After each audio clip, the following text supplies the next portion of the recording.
3 बार ओम मंत्र का उच्चारण करेंगे।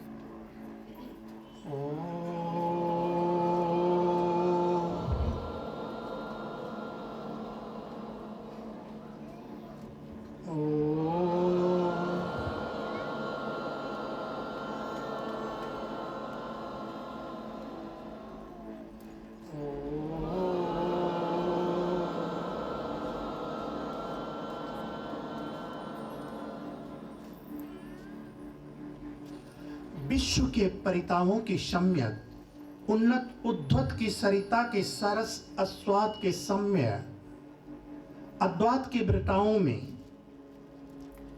धर्म और शक्तियों के विराट विराटिका में वास करने वाले राम, कृष्ण, महावीर, बुद्ध, गुरु नानक से गुरु गोविंद सिंह तक, पतंजलि, महात्मा गांधी और अनेक ईश्वर,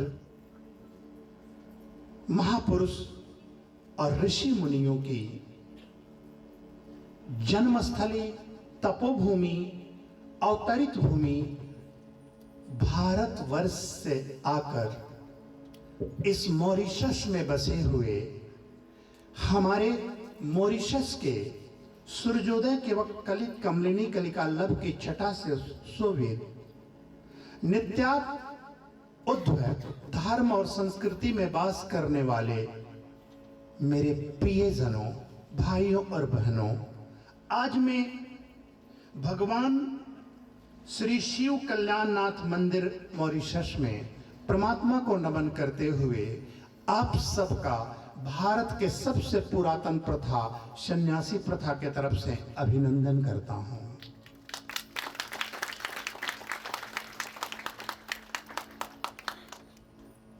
कहते हैं a little faith will take you to heaven. A little faith will take you to heaven, but full faith will bring heaven to you. छोटी विश्वास आपको स्वर्ग तक लेकर जा सकती है, परमात्मा तक लेकर जा सकती है, ईश्वर लोक तक लेकर जा सकती है, लेकिन पूरी विश्वास, संपूर्ण सरेंडर, पूरी की पूरी सरेंडर, पूरी विश्वास स्वर्ग को और परमात्मा को आपके पास लेकर आ जाती है, स्वर्ग आपके पास आ जाता है। तो मेरे बंधुओं, कभी भी ईश्वर के प्रति कोई प्रश्न मत करना, विश्वास करना, सरेंडर होना। कहते man with intelligent has many questions, but man with surrender has all the answers. All the answers.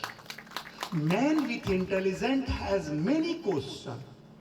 आदमी जब दिमाग से सोचता है तो तरह तरह के प्रश्न उठते हैं, धर्म पर भी उठता है, परमात्मा पर भी उठता है, लेकिन जब आदमी सरेंडर होता है तो उसकी सारे प्रश्नों का उत्तर उसके पास होता है, हो जाता है, फिर प्रश्न नहीं उठता। मेरे बंधुओं, इसका एक बहुत बड़ा उदाहरण है।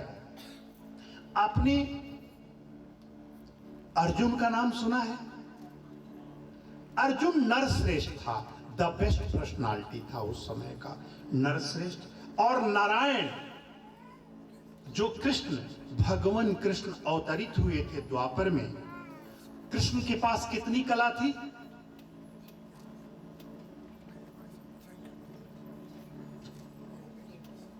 हमारा हिंदू धर्म इसीलिए पीछे रह जा रहा है। मेरे बंधुओं, हमारा धर्म बड़ा प्यारा है, हमारा धर्म बड़ा, सनातन धर्म बड़ा महान है, बहुत आगे है, लेकिन उसके प्रति हमारा जो ज्ञान है वह कम पड़ रहा है। हमारा मटेरियल बड़ा अच्छा है, लेकिन पैकेजिंग बेकार है। मेरे बंधुओं, आपको ही अगर ज्ञान नहीं होगा तो आप अपने बच्चों को कैसे देंगे? और जान लो,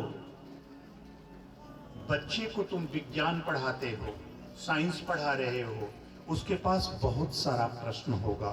कारण कि हम सब अनकंडीशनल परमात्मा पर कंप्लीट सरेंडर हो जाते हैं, लेकिन जो विज्ञान पढ़ने वाले लोग, साइंस पढ़ने वाले लोग हाइपोथेटिकल बिलीव करते हैं, थोड़ा विश्वास करते हैं, थोड़ा डाउट करते हैं। तो मेरे बंधुओं, आपको अपने बच्चों को सही ज्ञान देना होगा, नहीं तो आने वाले समय में उस सनातन धर्म छोड़कर किसी और धर्म में बिलीव करने लगेगा। और इसके लिए आपको खुद का भी ज्ञान होना धर्म का बहुत जरूरी है। अगर आप उसे नहीं सिखाएंगे, नहीं बताएंगे, तो दूसरा कोई तर्क देगा और उसे बदल कर चला जाएगा। इसलिए देखे होइएगा, एक, मैं तो नहीं देखा हूं लेकिन लोग बताते हैं, एक मूवी बनी थी भारत में, केरला स्टोरी। केरला स्टोरी, आप लोग जो भी उस मूवी को देखा होगा तो देखा होगा कि कैसे आपके बच्चों को चेंज किया जाता है, कैसे उनको हेल में डाला जाता है। कारण कि उसके माता पिता उसको नहीं बता पाते हैं।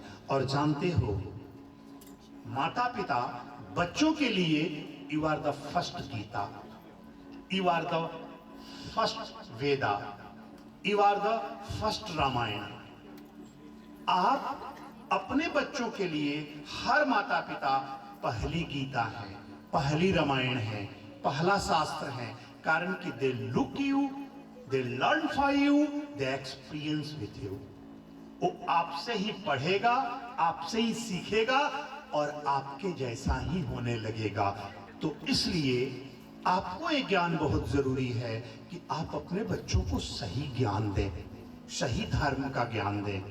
कारण कि इस जीवन में we do urgent but ignore important, we do urgent but ignore important. हम बहुत जो अर्जेंट होता है वो कर लेते हैं, सामने दिखता है, लेकिन इंपॉर्टेंट को इग्नोर कर देते हैं। मैं कहता हूं you do urgent as well as important too, as well as important too. तो चलो, कृष्ण को 16 कला मिली थी और राम को, त्रेता में राम अवतरित हुए थे, उनको 12 कला मिली थी।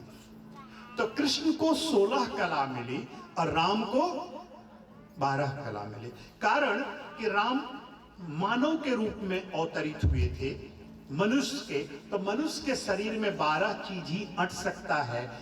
कारण कि मनुष्य के शरीर 12 चीजों से चलता है, 5 कर्म इंद्रियां, 5 ज्ञान इंद्रियां, मन और बुद्धि। मन 5 कर्म इंद्रियों से बनता है और बुद्धि 5 ज्ञान इंद्रियों से बनता है। इसलिए हमेशा मन पर बुद्धि का कंट्रोल रखना, हमेशा। लेकिन मन बड़ा चंचल है, 5 कर्म इंद्रियों से बना है, कुछ भी कर देगा, कुछ भी सोच लेगा। वो बहुत ऊपर भी सोचेगा तो बहुत नीचे भी सोचेगा। देखो, इस संसार के हर जीव अपने प्रकृति में जिए, नेचर में जिए, लेकिन मनुष्य है जो प्रकृति से ऊपर भी उठा और प्रकृति से नीचे भी गिरा, नेचर से अपलिफ्ट भी हुआ और नेचर से नीचे भी गिरा। तो जो प्रकृति से ऊपर उठता है उसको संस्कृति कहते हैं, और जो प्रकृति से नीचे गिरता है उसे विकृति कहते हैं। तो मनुष्य संस्कृति में भी गया और विकृति में भी गया, और सब जीव अपने नेचर में जीते हैं, प्रकृति में जीते हैं। तो अपने मन पर हमेशा बुद्धि का कंट्रोल रखना कि मन क्या क्या क्या क्या कर देगा। अगर तुम्हारा मन क्या करता है एक दिन में उसको लिखना शुरू करो, तो 1 महीना 2 महीना के बाद में अगर उसको तुम पढ़ना, 1 महीना लिख लो कि तेरा मन क्या क्या करता है, तुम्हें खुद भी पता चल जाएगा कि हमारा मन इतना अच्छा भी सोच सकता है और इतना बुरा भी सोच सकता है। मनुष्य खुद अपने से शर्माने लगेगा। मेरे बंधुओं, तो राम को 12 कला मिली, कृष्ण को 16 कला, पूर्ण अवतार कृष्ण और नरश्रेष्ठ अर्जुन उनके रथ चला रहे हैं भगवान कृष्ण, सारथी हैं। लेकिन एक बात बताओ, अर्जुन जयंती किसी को याद है?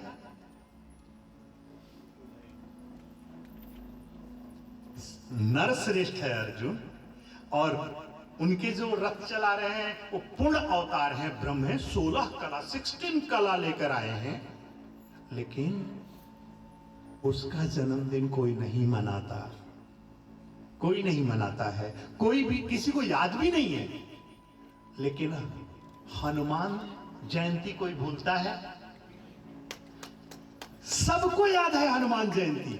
हनुमान बंदर हैं, मंकी बिकम मोंक, बंदर से वो भगवान बनते हैं, लेकिन अर्जुन नरश्रेष्ठ है, उससे भगवान नहीं बन पाया।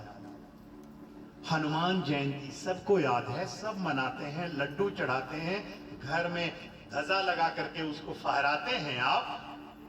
तो हनुमान जयंती याद है, लेकिन अर्जुन जयंती याद नहीं है, कारण कि अर्जुन मैन विथ इंटेलिजेंट था और हनुमान मैन विथ सरेंडर थे।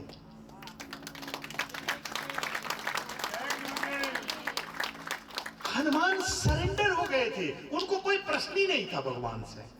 और अर्जुन प्रश्न पर प्रश्न गीता में कर रहा है और भगवान उत्तर दे रहे हैं। वो प्रश्नों में उलझा हुआ है, एक उत्तर देते हैं, दूसरा प्रश्न करता है, दूसरा देते हैं, तीसरा करता है। तो नरश्रेष्ठ ही रह गया। नर तो बनाता था, लेकिन वो भगवान नहीं हो पाया। और देख लो, एक बंदर जाति से हनुमान होते हुए पूरी सरेंडर राम पर करते हैं, भगवान पर करते हैं और भगवान बन जाते हैं। Hanuman become God. बोलो जय जय हनुमान। कौन सुत हनुमान की, बोलो जय श्री राम। आपके आसपास जो बैठे हैं, आप सब उनको बोलिए राम राम। मेरे बंधुओं, हमेशा आदमी को कहीं भी तुम भगवान पर प्रश्न मत करना, गुरु पर प्रश्न मत करना, गुरु से प्रश्न करना। कारण कि अगर उसी पर प्रश्न कर दोगे तो उत्तर कौन देगा? उत्तर कौन देगा? तो जब विश्वास करना तो पूरी तरह करना। आप सब लोग गाड़ी चलाते हो, जो भी गाड़ी चलाते हैं, जब आप सिग्नल लाइट पर जाते हो और वहां रेड लाइट जलती है तो क्या करते हो? येलो लाइट जलती है तो क्या करते हो? तैयार हो जाते हो। और हरी लाइट, ग्रीन लाइट जलती है तो क्या करते हो? चल देते हो। अगर रेड लाइट के तरफ आप चल दिए तो क्या होगा? अरे फाइन तो तब होगा जब बचोगे, एक्सीडेंट भी हो सकता है, कुछ भी हो सकता है। लेकिन आप हरी लाइट, जो ग्रीन लाइट है हरी, उस लाइट के तरफ अगर आप चलोगे तो क्या होगा? सुरक्षित अपने गंतव्य स्थान पर पहुंच जाओगे। ते मेरे बंधुओं, जरा सोच, जो लाइट हरी है उसके तरफ जाके तो तुम सुरक्षित अपने गंतव्य स्थान पर पहुंच जाते हो, और सही हरी के तरफ चल दो तो कितना सुरक्षित हो जाओगे? सोचो, जो लाइट हरी है उसके तरफ जाके तो तुम सुरक्षित पहुंच जाते हो, और सही हरि के रास्ते पर चल दिए तो कितने सुरक्षित हो जाओगे। तो मेरे बंधुओं, परमात्मा पर कोई प्रश्न मत करना। जैसे तुम मंदिर जाते हो, हम हिंदुओं, हम सनातनियों का एक बड़ी दुर्दशा है। तुम कितने बेईमान हो, तुम कितने अज्ञानी हो, जरा सोचो, तेरा विश्वास कितना कमजोर है। तुम मंदिर में गए हो कि नहीं? मंदिर में जाते हो कि नहीं? हाँ या ना में बोलो। हाँ, तो वहां जाके तुम भगवान के दर्शन करते हो कि नहीं? वहां जाके तुम मंदिर में जाकर तुम दैत्य का दर्शन करते हो कि देवता का दर्शन करते हो? भगवान का दर्शन करते हो ना? फिर तुम कह रहे हो तुमने भगवान को नहीं देखा।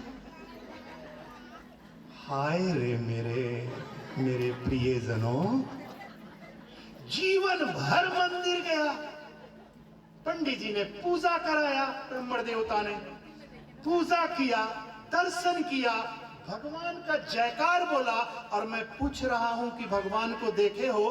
तो बेईमान कर नहीं देखे। यही अंतर है हम में और समाज में और धर्म में। हम लोग ही कहते हैं हमने भगवान को नहीं देखा, तो तुम्हारे बच्चे क्या देखेंगे, क्या कहेंगे? तुमने भगवान को देखा है और वही भगवान है, वही विश्वास है। तुम शिव के स्वरूप को देखते हो, शिवलिंग की पूजा करते हो, भगवान को देखते हो और फिर भी कहते हो कि तुमने भगवान को नहीं देखा। आज के बाद अगर कोई पूछे कि तुमने भगवान को देखा, तो कहना हाँ हमने भगवान को देखा है, बार बार देखा है, बार बार देखा है।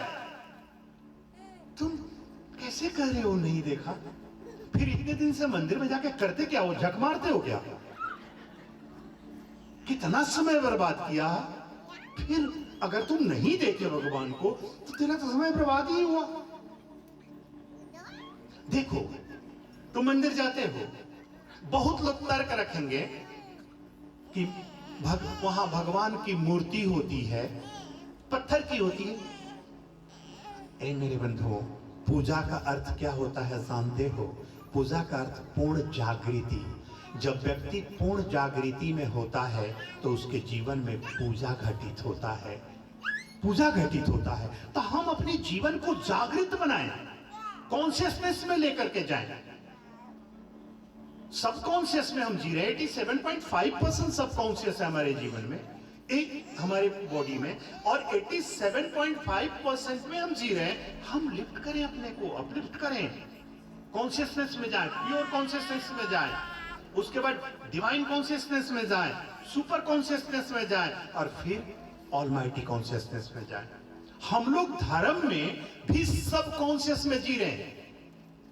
मंदिर में जाकर के तुम गाते हो, आरती करते हो, तन मन धन सब कुछ है तेरा, तेरा तुझको अर्पण क्या लागे मेरा। गाते हो ना? बोलो हाँ या ना? हाँ गाते हो। अच्छे, तुम सालों से यही गाते आए हो, तन मन धन सब कुछ है तेरा, तेरा तुझको अर्पण क्या लागे। कितना महान चीज है। तुम भी गाते हो, कितने महान हो। लेकिन ये तुम जब गा रहे हो और गाते समय भगवान प्रकट हो जाए, बोले लाओ दे दो, फिर तेरी क्या हालत होगी? तुम दबा के भागोगे। मेरे बंधुओं, कारण कि तुम इसलिए गा रहे हो कि कोई और लिखा है और गाया, तुम कॉन्सिस्टेंस में नहीं गा रहे हो। और तब तक धर्म की प्राप्ति नहीं होगी जब तक हम कॉन्सियसनेस में ना जाए, प्योर कॉन्सियसनेस में ना आ जाए। जैसे हनुमान प्योर कॉन्सियसनेस में जी रहे हैं, प्रश्न नहीं उठ रहा है, सारे प्रश्नों का उत्तर मिल जा रहा है। तो मेरे बंधुओं, लोग तुम्हें कहेंगे कि मंदिर जाते हो, मंदिर में मूर्ति का दर्शन करते हो, पत्थर की मूर्ति है, मूर्ति कभी बोली आपसे? हाँ या ना बोलो? नहीं बोली, कभी नहीं बोली। तो लोग कहते हैं कि जब मूर्ति तुमसे कभी बोली ही नहीं, तुम पत्थर की पूजा करते हो, तो फिर वो तेरा क्या कल्याण करेगा? मेरे बंधुओं, एक चीज देखो, जब तुम घर से निकलते हो, जब तुम अपने चेहरे को सजाते हो, संवरते हो, तो क्या देखते हो? आईना। आईना कहता है आई ना, मैं नहीं हूं। आई ना, आई का अर्थ मैं, ना कर नहीं, मैं नहीं हूं। और सही आईना नहीं होता है। आईना देखते हो तो आईना दिखता है कि तेरा चेहरा दिखता है? तुम्हारा चेहरा दिखता है। जो भी आईना के सामने जाएगा उसका चेहरा दिखेगा। तो मेरे बंधुओं, तुम आईना देखकर अपने चेहरे को सजाते हो। बहुत लोग घंटों घंटों आईना देखते हैं। चलो अच्छी सूरत है तो देखेंगे ही, अब वो मेरे जैसा बूढ़ा आदमी क्या देखेगा? हाँ, तो देखते हैं, बाल रंगेंगे, कलर करेंगे, तरह तरह के औरतें भी आईना देखती है। और जानते हो, आजकल की औरतें अपने पति की बहुत पैसा बचाती है। कैसे जानते हो? जब वो लिपस्टिक लगाती है तो इतनी कंजूसी करती है कि नीचे वाले होठ में लगाकर ऊपर ऐसे करके लगा लेती है। तो कितनी सेव कर रही है पैसा, देख लो पतियों। एक होठ से दोनों में लगा दिया, अगर दोनों में लगाती तो ज्यादा लिपस्टिक खर्च होता, तो वो बचाती है। हाँ तो चलो, तुम आईना देखते हो, आईना देखकर जब तुम आईना देखते हो, आईना तुमसे बोला कभी? कभी भी बोला नहीं ना, कभी कोई आवाज नहीं किया। कांच का टुकड़ा है, अपने दीवार पर लगा दिए हो, उसको देखते हो और चेहरे को सजा लेते हो, बिन बोले तेरे चेहरे के कमियों को दिखा देता है कि नहीं? कि यहाँ ये लगा है, यहाँ नहीं लगा है, यहाँ ज्यादा लगा है, यहाँ कम लगा है, यहाँ कलर किए हो, ये है वो है, सब सब बता देता है ना। तो जो कांच का टुकड़ा है, बिन बोले सालों साल से तेरे चेहरे को सजाने में मदद कर रहा है, तेरे चेहरे को सजा देता है, उसी तरह दीवार पर टंगा हुआ भगवान का फोटो और मंदिर में लगा हुआ, घर में लगा हुआ भगवान की मूर्ति कभी नहीं बोला, लेकिन तेरे जीवन को संवार देता है। जैसे आईना कभी नहीं बोला और हमारे चेहरे को सजा देता है, उसी तरह मूर्ति भी कभी नहीं बोली, लेकिन तेरे जीवन को संवार देती है। इसलिए नास्तिकता में इधर उधर के बातों में मत जाना, मत जाना। पूर्ण समर्पित होना उस परमात्मा को। जानते हो, एक बार की घटना है कि न्यूयॉर्क से अमेरिका से एक फ्लाइट उड़ी। वो फ्लाइट जब हवा में ऊपर गई तो टर्बुलेंस आई हवा में, तो हिलने लगी, वो जोर से हिलने लगी। तो क्या वहां पायलट ने अनाउंस किया कि लगता है हमारे इंजन में कुछ खराबी आ गई है, जिससे हमें इमरजेंसी लैंडिंग करना होगा। और वो टर्बुलेंस में ज्यादा हिल रही थी। और देख लेना मेरे बच्चों, फ्लाई करने में टेक ऑफ तेरे हाथ में है, और जब तुम लैंडिंग करोगे तो तेरे हाथ में है, लेकिन टर्बुलेंस तेरे हाथ में है नहीं, वो पायलट के भी हाथ में नहीं है। वो कैसे आए? तो जीवन में, हम सबके जीवन में टर्बुलेंस आता है। दुख के समय, कष्ट के समय आते हैं। कोई कितना भी बड़ा हो, उनकी हिस्ट्री उठाकर देखना, उनके जीवन में भी तकलीफें आई है। कारण ये आना ही है। जब तक तुम जिंदा हो, जीवन में आएगा, दुख सुख आएगा। कारण कि जब तुम अपने हार्ट का ईसीजी कराते हो तो कैसे आता है? ऊपर नीचे आता है ना। अगर सीधा आ गया तो क्या होगा? ते जीवन जब तक तुम जीवित हो, ये जीवन में होगा। मत घबराना, मत घबराना, बिलीव रखना। तुम अपने कर्मों को करता रहना। कारण कि God works with us, always not for us. भगवान हमारे साथ काम करता है, हमेशा हमारे लिए नहीं करता है, साथ साथ काम करता है। अगर कृष्ण महाभारत कराते हैं तो महाभारत में सारथी होते हैं। लड़ना किसको पड़ता है? अर्जुन को। तो परमात्मा तेरा सारथी होगा, कर्म तुम्हें करना पड़ेगा। वो तेरे साथ कर्म के में हमेशा तेरे साथ रहेगा और विजय तेरी हो जाएगी, जीत जाओगे, सफल हो जाओगे।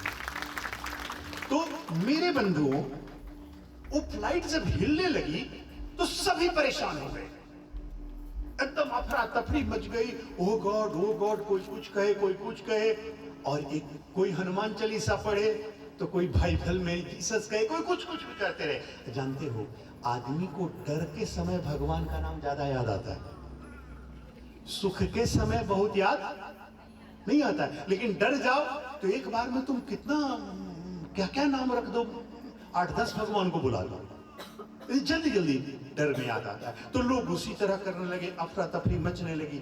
एक लड़की थी जो आईपॉड में कुछ देख रही थी, वो देख रही थी, वो एकदम मस्त थी, मुस्कुरा रही थी। तो क्या हुआ, टर्बुलेंस जब बहुत हुआ, जब बहुत चलने लगा, तो लड़की वैसे ही पढ़ती रही, वैसे ही देखती रही, वैसे ही देखती रही, और सारे लोग परेशान। कुछ देर के बाद जब टर्बुलेंस थमा तो उसके बगल में बैठे हुए यात्री ने पूछा, ए बेटी, तुम्हें डर नहीं लगा? वो बोली, नहीं लगा। बोले, क्यों? फ्लाइट गिर जाती तो तुम मर जाती ना? बोले, हाँ, लेकिन जानते हो वहां जो पायलट बैठा है ना, वो मेरा पापा है, मेरा पिता है। इसलिए, और उसको पता है कि उसकी लड़की भी इस फ्लाइट में बैठी हुई है, तो वो इतना प्रयास करेगा कि इस फ्लाइट को गिरने नहीं देगा और मुझे मरने नहीं देगा। ये मेरे पिता पर मुझे विश्वास है। तो मेरे बंधुओं, इस संसार को कौन चला रहा है? तेरा भी वो परम पिता है ना, ईश्वर हमारा परम पिता परमात्मा कहते हैं ना। ए, जो इस संसार रूपी फ्लाइट को उड़ा रहा है, उस पर भी तेरा परम पिता परमात्मा बैठा है। तुमको कैसे गिरने और मरने देगा? वो भी तुमको बचा ही लेगा। जैसे उस बच्ची को अपने पिता पर विश्वास था, वैसे अगर तुमको भी उस परमात्मा पर विश्वास है तो तुमको भी वो गिरने नहीं देगा, बचा ही लेगा। तो इसलिए उस ईश्वर पर हमेशा विश्वास करना और कभी भी कोई प्रश्न नहीं करना।